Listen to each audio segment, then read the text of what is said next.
গ্রামীণফোনের 5% বিলম্ব বকেয়া দাবিতে গ্রামীণফোন অফিসের সামনে দোয়া মাহফিল, ন্যায় বিচার, হেদায়েত ও শুভবুদ্ধির প্রত্যাশায় ব্যতিক্রমধর্মী কর্মসূচির আয়োজন করেন সাবেক কর্মীরা।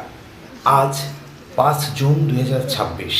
2010 থেকে 2012 সালের 5% বিলম্ব বকেয়া পরিশোধের দাবিতে দীর্ঘ 16 বছরের আন্দোলনের ধারাবাহিকতায় আজ জিপি হাউসের সামনে এক আবেগঘন দোয়া মাহফিলের আয়োজন করেন আন্দোলনরত সাবেক গ্রামীণফোন কর্মচারীরা।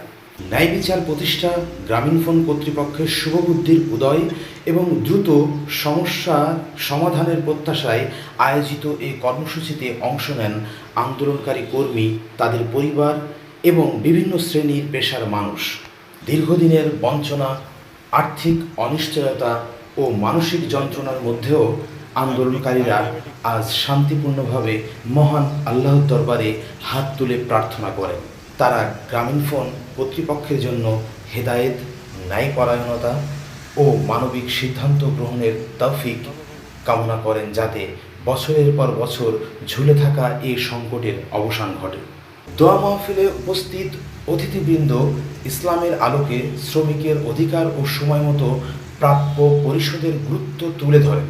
বক্তারা বলেন, শ্রমিকের ঘাম শুকানোর আগেই তার প্রাপ্য পরিশোধ করার শিক্ষা ইসলাম দিয়েছে। কোনো শ্রমিক বা কর্মচারীর ন্যায্য পাওনা বছরের পর বছর আটকে রাখা শুধু মানবিকতার পরিপন্থী নয়, বরং নৈতিক ও সামাজিক দায়িত্ববোধেরও পরিপন্থী। আন্দোলনকারীরা স্মরণ করেন সেই সব সাবেক সহকর্মীদের যারা ন্যায় বিচারের অপেক্ষায় পৃথিবী ছেড়ে চলে গেছেন। তাদের পরিবারের কষ্ট, সন্তানের ভবিষ্যৎ নিয়ে অনিশ্চয়তা এবং বছরের পর বছর ধরে চলা সংগ্রামের বেদনাময় স্মৃতি আজকের দোয়া মাহফিলকে আরও আবেগঘন করে তোলে।